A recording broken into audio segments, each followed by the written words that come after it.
Sir जी। हाँ जी। Sir ब- ये वो करने से नाम लिख लेना पड़ेगा सर। कहाँ से? मैं तो यहाँ मनाली से बोल रहा नाम नाम दीक्षा किससे लेना पड़ेगा? हूँ, भक्ति करने से। हाँ, नाम तो लेना ही पड़ता है, बिना नाम की भक्ति थोड़ी होती है। अच्छा, इसमें क्या क्या करना पड़ता है जी? सबसे पहले तो यूट्यूब पर सत्संग सुनो संत रामपाल जी के। हाँ जी। 2 4 5 6 महीने सत्संग सुनो पहले ध्यान से, जब ज्ञान समझ में आ जाए हाँ जी।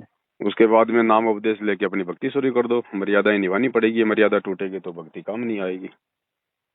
अच्छा, हम्म पहले सत्संग सुनना पड़ेगा। पहले सत्संग सुनो कम से कम 5 6 महीने। 2 3 महीने तो हो गया मेरे सुनते भाई। और सुनो, थोड़ा नियम मर्यादाओं के बारे में अच्छे से जान लो, निभा पाओगे नहीं निभा पाओगे। नाम दीक्षा लेने के बाद मर्यादा तोड़ोगे उल्टा नुकसान हो जाएगा। अच्छा, हम्म लाभ नहीं मिलेगा? लाभ कैसे मिलेगा? बिना मर्यादा के लाभ थोड़ी मिलता है कोई चीज का। डॉक्टर ने आपका ऑपरेशन कर दिया, उन्होंने परहेज बता दिए, परहेज तोड़ोगे और दवाई भी खाओगे तो लाभ होगा क्या? ना। तो ऐसे ही भक्ति मार्ग है, गुरु जो नियम मर्यादा बता देगा उनको तोड़ के भक्ति करोगे तो कहाँ से लाभ होगा, उल्टा नुकसान होगा। जैसे वो जो मेरी बीवी भी सुनती है ना वो उसमें, हम्म और उसमें क्या सिंदूर लगाने के लिए नहीं मिलता है क्या? क्या क्या करोगे सिंदूर लगा के? आपकी शादी तो हो ही रखी है, आप उसके पति हो ना। हाँ जी। तो आपको पता है, उसको पता है, दुनिया को क्या दिखाना है फालतू में? जब आप पति पत्नी हो तो दुनिया को अच्छा। क्या क्या उस चीज का दिखावा करना? वो सिंदूर लगाने से कोई सुहाग कोई अमर होता है क्या? ये दुनिया की औरतों के सुहाग उजड़ रहे, क्या वो सिंदूर नहीं लगाती? वो नहीं लगाती। पाखंड है, ड्रामा है, क्या मतलब है इन चीजों का? भक्ति मार्ग में नहीं चलता। बाकी बाकी कोई भक्ति नहीं कर रहा है वो चाहे जो मर्जी लगाए, उसको हमें कोई लेना देना नहीं है। अच्छा, वो करती है ना, सुनती है। जी, सुनना वो तो अच्छी ऐसे बात है ना, ज्ञान तो अच्छा है। उसमें तो जो सत्संग में तो जो कोई तो बोल रहे हैं, लेकिन कि भगवान ने बोला है कि बोला संतराम पाल जी महाराज ने बोला है कि बोला उसमें बिंदी और क्या बोलते हैं सिंदूर के लिए तो मना नहीं किया, और वो सिंगर जिसको पटर के लिए ज्ञान मना नहीं है किया। ना, जिसको ज्ञान समझ में नहीं आया वो लगा सकता है। जब ज्ञान समझ में आ जाएगा फिर वो नहीं लगाएगा। ये भी तो बोला है महाराज ने। हम्म। ये अभी तो भगत के ऊपर है, उसको कितना ज्ञान समझ में आया है उसी हिसाब से है सारा काम ये। अच्छा। हाँ, बाकी उनकी इसमें तरफ से जैसे कोई जबरदस्ती नहीं है, जिसको समझ में आएगा वो मर्यादा निभाएगा। बाकी कोई जैसे दबाव नहीं है कोई। जैसे जी इसमें कोई मरा हुआ उसमें जाने के लिए जो जूठा जूठा मारने के लिए वो नहीं मिलेगा? नहीं नहीं, कोई मर जाता है तो जाओ बैठो, उसमें क्या दिक्कत है? जाना पड़ेगा रिश्तेदारी में।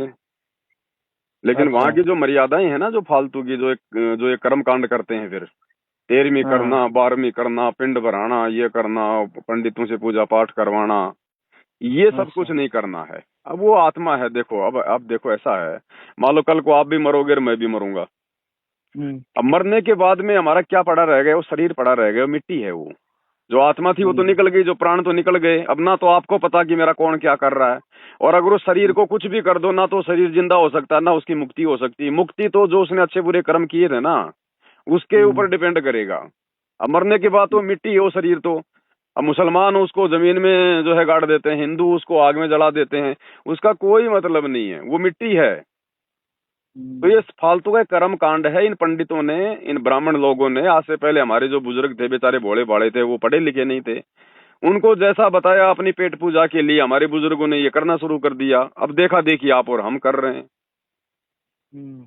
ये है, तो इसलिए संत रामपाल जी कहते हैं कि बच्चों इनको छोड़ो, ताकि तुम्हारा फालतू का पैसा बचेगा, तुम्हारा समय बचेगा। और भक्ति में अगर आडंबर करेंगे, पाखंड करेंगे, तो फिर भक्ति कैसे चलेगी? फिर हम तो आडंबर में उलझे रहेंगे, पाखंड में उलझे रहेंगे।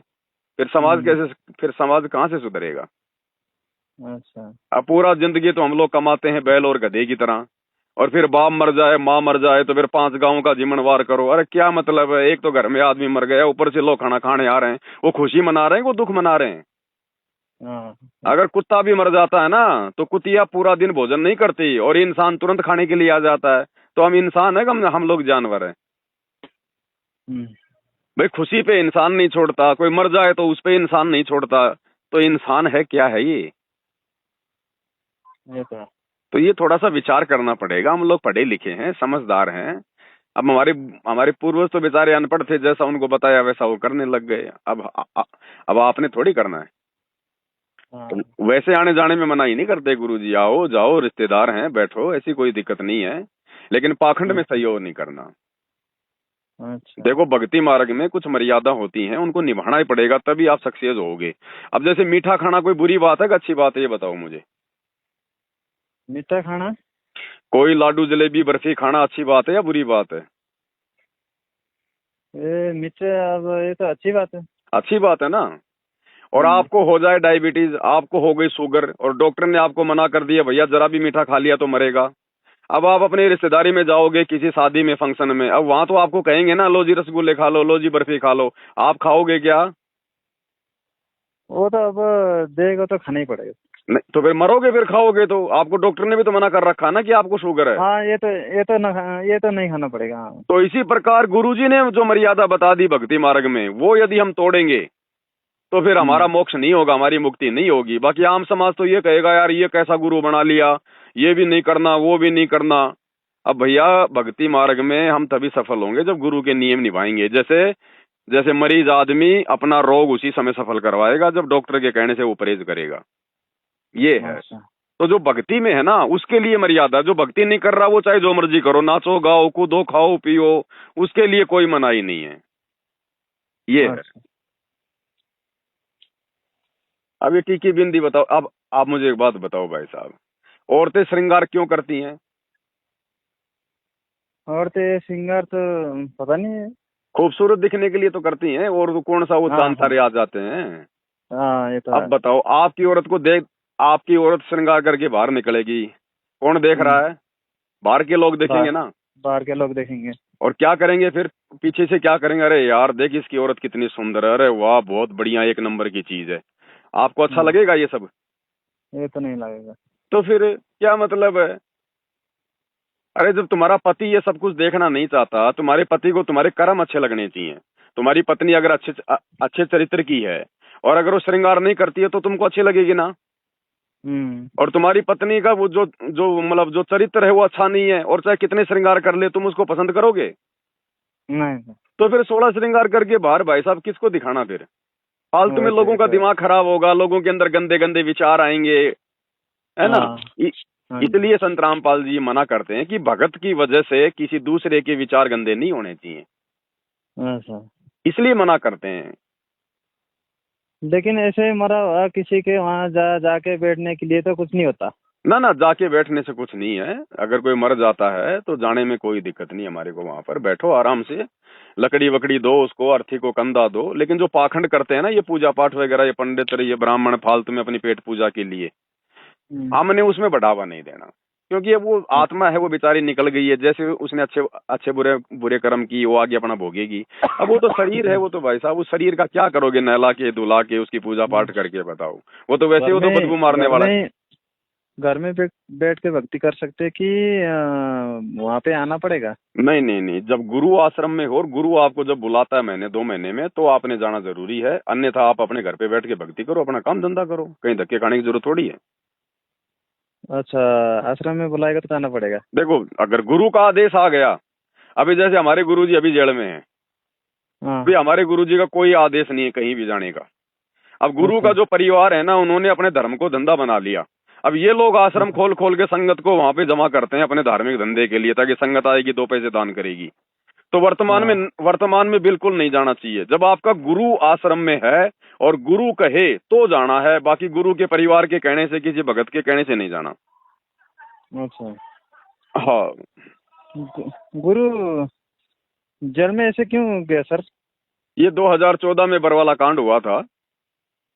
इसमें बहुत सारे कुछ कुछ मतलब राजनीतिक कारण भी हैं, कुछ उनके परिवार की भी कमजोरियां हैं जो उन्होंने गलती की है, और कुछ ये संतों के अपने खेल होते हैं अपने भक्तों की परीक्षा लेने के लिए। अच्छा। है ना। तो बहुत सारे खेल हैं, ये तो खैर बाद में समझ में आएंगे, अभी आप इतना जल्दी नहीं समझ पाओगे सारी बातें। हाँ हाँ। है ना। जेल जाना कोई बड़ी बात नहीं है। हमारे देश में 90% लोग बेगुनाह है जो बेचारे जेलों में बंद है। हम्म। है ना। हमारे जो 33 करोड़ अब देवी देवता थे जिनको हम भगवान मान के पूजते हैं, उनको रावण ने अपनी जेल में डाल रखा था। गुरुजी निकलेंगे कि नहीं? गुरु जी आएंगे, देखो अपने सिस्टम के हिसाब से, जब उन्होंने आना होगा ना उसी समय वो दया करेंगे, इससे पहले नहीं। अच्छा। हाँ। बाकी गुरु के ज्ञान से मतलब है। ज्ञान देखो, हम स्कूल में बच्चों को भेजते हैं, है ना। हम्म। हमें क्या मतलब होता है कि अगर हम फीस दे रहे हैं तो टीचर हमारे बच्चों को अच्छे से पढ़ाए। क्या हमने कभी हम्म। पूछा कि वो टीचर शराब क्यों पीता है, वो टीचर मांस क्यों खाता है, वो टीचर उल्टे काम क्यों करता है? हमने कभी सोचा? कभी ना, हमने कभी किसी हम्म। से पूछा। बस टीचर हमारे बच्चों को पढ़ा रहा है, बस हमारा काम हो रहा है। तो संत चाहे कहीं भी रहो, संत का ज्ञान से मतलब होता है। संत का ज्ञान सच्चा है, मोक्ष का मार्ग है, तो हमने संत के नियम ज्ञान मर्यादाओं पे सुनो चलना है और बस। ज्ञान सुनो और जो भी काम करो अच्छा ही करो, बस यही करना है ना। भाई जो मतलब की बुराई नहीं करनी, चोरी जारी ठगी, अपनी नीयत खराब नहीं करनी, लोभ लालच नहीं करना, ईमानदारी से अपना अपना अपना भक्ति करो, अपना काम धंधा करो। फिर गुरु साथ हाँ देगा ना आपका। अगर नियम मर्यादा में रहोगे, भक्ति करोगे, तो फिर परमात्मा साथ देगा फिर भगत का। उसके मन में हाँ। फिर कभी चोरी करने की आएगी नहीं, परमात्मा उसको इतना दे देगा थोड़े से धंधे में। हाँ जी। ये है।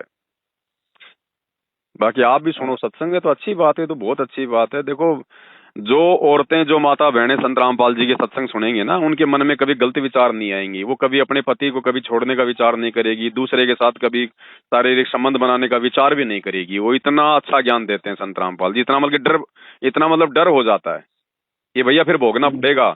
आज अगर मैं अपने पति के साथ धोखा करूंगी, या किसी का पति अपनी पत्नी के साथ धोखा करेगा, तो भैया मरना तो सबको है, ऊपर जाके अपने कर्म भोगने पड़ेंगे, फिर नरक में डाले जाओगे, गधे कुत्ते सूअर बनाओगे। तो फिर ये कर्म नहीं करते फिर। अच्छा। हाँ। बाकी प्यार प्रेम से रहना अपना, आराम से, बस यही वो तो सिखाते हैं संत। कोई बुरी जैसे शिक्षा अगर थोड़ी देते। भक्ति भक्ति करके अगर कहीं चलो पति ने छोड़ दिया, पत्नी ने छोड़ दिया, तो भक्ति करके वो फायदा क्या हुआ? फिर ऊपर जाके नगर में जाना पड़ेगा। नहीं नहीं, छोड़ना कैसे है? छोड़ना केवल विकारों को छोड़ना है, विषय विकारों को छोड़ना। जो गंदे कर्म हम करते हैं ना, वो भक्ति मार्ग में बाधक हैं, उनको छोड़ना पड़ेगा आपने। अगर ज्ञान समझ में आ गया तो पति को नहीं छोड़ना, पत्नी को नहीं छोड़ना, वो तो अच्छी बात है। अगर पत्नी घर में रहेगी, आपके कपड़े धोएगी, आपका खाना बनाएगी, पति घर में है तो आपके लिए पैसा कमाएगा, घर में आटा राशन आएगा। लेकिन लेकिन जो गंदा कर्म है ना, जिसको हम शारीरिक संभोग बोलते हैं, ये भक्ति मार्ग में ये गलत है। अच्छा। हाँ, ये फिर आपने धीरे धीरे धीरे धीरे आपने ये मतलब छोड़ना पड़ेगा इसको। अच्छा। क्योंकि इसी के कारण तो हम लोग यहाँ पर फंसे हुए हैं। ये काल का भोजन बनता है। देखो, हम लोग संभोग करते हैं तो मतलब आनंद किसको आता है भाई साहब? कोई शरीर को थोड़ी आता, हमारे मन को आनंद आता है ना। है, और वो 2 मिनट का आनंद है। तो ये आनंद जो है काल ले रहा है, ये मन ले रहा है, और यही इसकी खुराक है। आगे चल के फिर हमारे को नरक में ठोक देगा। ठीक है, अपना 1-2 बच्चे हो गए, उसके बाद में अपना शारीरिक संबंध से अपना हटो, अपना परमात्मा की भक्ति में ध्यान लगाओ। देखो, जब तक आपका मन पवित्र नहीं होगा, आपकी आत्मा मतलब शुद्ध नहीं होगी, तब तक भगवान की भक्ति कहाँ से बनेगी? हमारे घर में कोई रिश्तेदार आ जाए तो हम साफ सूफ करके बैठाएंगे ना? कोई बेडशीट वगैरह बिछा के बैठाएंगे या फिर गंदगी में बैठाएंगे? बेडशीट करके तो बैठाएंगे। भगवान की हम भक्ति कर रहे हैं तो भगवान हमारे हृदय में बैठा, हमारे शरीर में बैठा है। तो भगवान के रहते सहते फिर हम गंदे कर्म हम कैसे करेंगे? अगर गंदे कर्म करेंगे तो फिर भगवान कैसे रहेगा उस घर में? ये तो है। तो ये थोड़ा सा विचार करना पड़ेगा फिर धीरे धीरे। अच्छा। हाँ, बाकी वैसे नहीं छोड़ना ना। ना पति ने पत्नी को छोड़ना, ना उसने उसको छोड़ना। ऐसे घर छोड़कर भागने से कोई भक्ति नहीं होती है। अच्छा। वो हाँ। कभी लाभ नहीं मिलेगा। नहीं, उसका क्या लाभ मिलेगा जब गुरु की मर्यादाएं तोड़ दी? भाई, गुरु ने कहा कि भैया अपने घर में रह के भक्ति करो, अपने बच्चों को भी लगाओ भक्ति पे, और वो जो मतलब कि घर छोड़ छोड़ के भाग रहे हैं, तो फिर उससे फिर क्या लाभ होगा?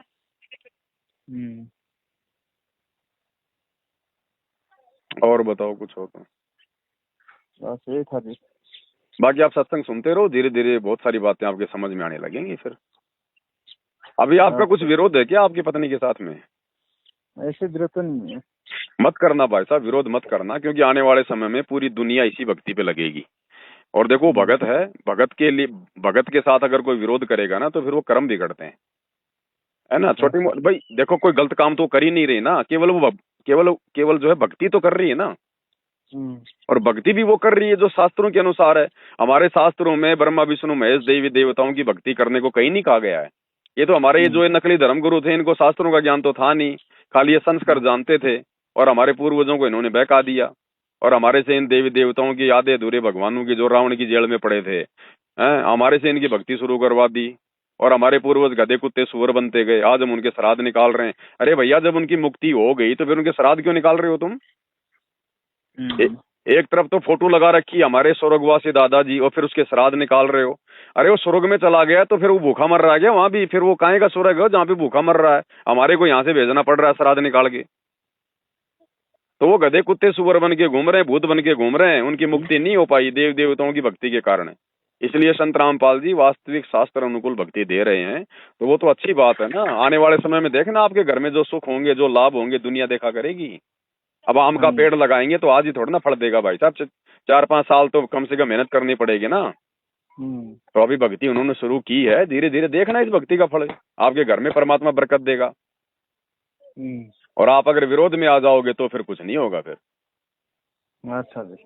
हाँ, तो ये थोड़ा सा ध्यान रखना आप। ठीक है जी, सर जी। अच्छा।